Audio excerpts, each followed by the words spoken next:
Hello बच्चों, आज story time में मैं आपकी नीरा आंटी लाई हूँ कहानी एक लड़की की जिसका नाम है चीकू। हेलो चीकू, कैसी हो आप? और कहानी का नाम है कचरे का बादल। कचरे, छी, कचरे का बादल। तो शुरू करें कहानी। जरूर। चीकू एक बहुत ही मौज मस्त लड़की थी। बहुत खुश रहती, हमेशा मस्ती करती रहती, पढ़ाई में बहुत अच्छी।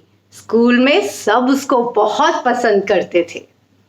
पर एक प्रॉब्लम थी, चीकू अपनी मम्मा की बात नहीं मानती थी। मम्मा उसे हमेशा समझाती, चीकू सफाई का ध्यान रखना बहुत जरूरी है। चीकू, केले का छिलका सड़क पर मत फेंको। चीकू, तुम्हें कितनी बार समझाया है, चिप्स का पैकेट कूड़ेदान में फेंको। मम्मा बातें समझा समझा कर थक गई थी, पर चीकू को कोई असर नहीं। एक दिन मम्मा चीकू के कमरे में आई। चीकू का कमरा इतना गंदा, जगह जगह चीजें फैली हुई। कहीं चिप्स का पैकेट, कहीं बिस्किट का पैकेट, कहीं टॉफी का रैपर, कहीं पेंसिल की खुरचन। छी, कमरा बहुत गंदा था। मम्मा को बहुत गुस्सा आया।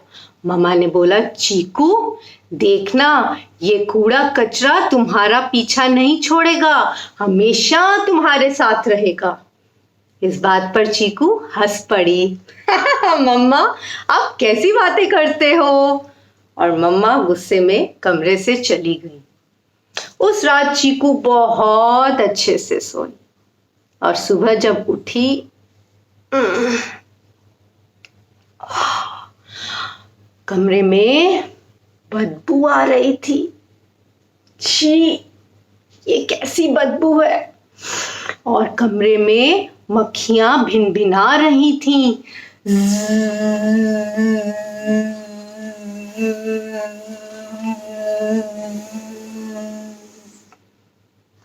चीकू बहुत परेशान हो गई कि ये बदबू और ये मक्खियां कहां से आईं। और तभी चीकू ने अपने ऊपर देखा, कचरे का एक बादल उसके सर पर मंडरा रहा था। हाँ, ये क्या है? चीकू डर गई। चीकू ने उस बादल को हटाने की बहुत कोशिश की। वो कभी इधर भागी, उधर भागी, इधर भागी, पर कचरे का बादल उसके साथ साथ हर जगह।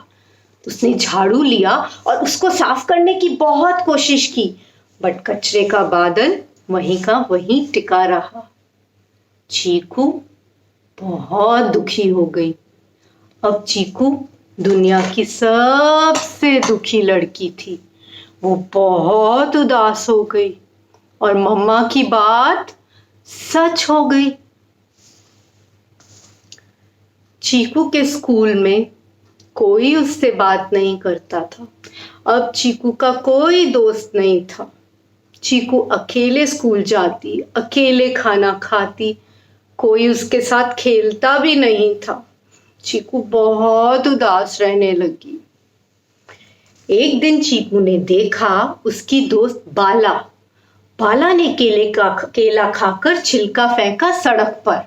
चीकू को यह देखकर बहुत गुस्सा आया और वो चिल्लाई, बाला, अरे बुद्धू, तुम्हें इतनी भी समझ नहीं है, कोई छिलके से फिसल जाएगा।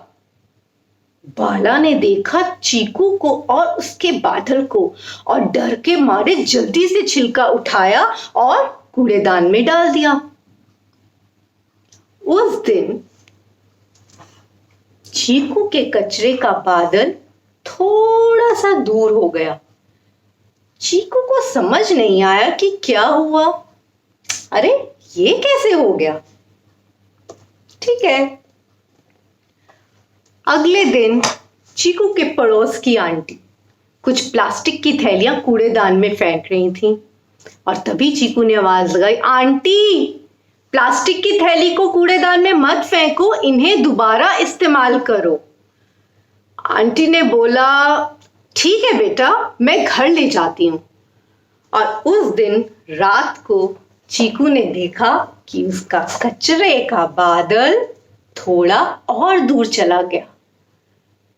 अब वह बादल को देखकर मुस्कुराई और उसे समझ में आ गया कि उसे क्या करना चाहिए। उस दिन के बाद से जब भी वह किसी को कूड़ा कचरा फैलाते देखती, प्लास्टिक की थैलियां, बिस्किट के पैकेट, चिप्स के पैकेट, टॉफी के रैपर्स या फिर प्लास्टिक की बोतलें, वो सबको कूड़ा फैलाने से रोकती और वो खुद भी जगह जगह से गंद उठाकर कूड़ेदान में डालती। और धीरे धीरे चीकू के आसपास रहने लगी बहुत सफाई। चीकू को अब समझ में आ गया कि सफाई रखना कितना जरूरी है और वो सबको, अपने दोस्तों को भी ये बात जरूर समझाती। और चीकू के कचरे का बादल अब धीरे धीरे दूर दूर दूर दूर जाता रहा और एक दिन गायब हो गया। अब चीकू इस दुनिया की सबसे खुश लड़की थी। उसे बहुत खुशी थी कि उसके कचरे का बदबूदार बादल गायब हो गया। अब उसे समझ में आ गया था कि सफाई रखना कितना जरूरी है और अपनी मम्मा की बात मानना उससे भी ज्यादा जरूरी है। तो बच्चों, आपको इस कहानी से कुछ समझ में आया क्या? कूड़े को हमेशा कूड़ेदान में डालिए, अपने आसपास हमेशा सफाई रखिए, इससे हमारा वातावरण साफ और स्वच्छ रहेगा। और कहीं ऐसा ना हो ये सब बातें ना मानने पर किसी दिन वो कचरे का बादल आपसे मिलने आ जाए। तो बच्चों, कैसी लगी कहानी? उम्मीद है आपको कहानी पसंद आई होगी। Bye bye.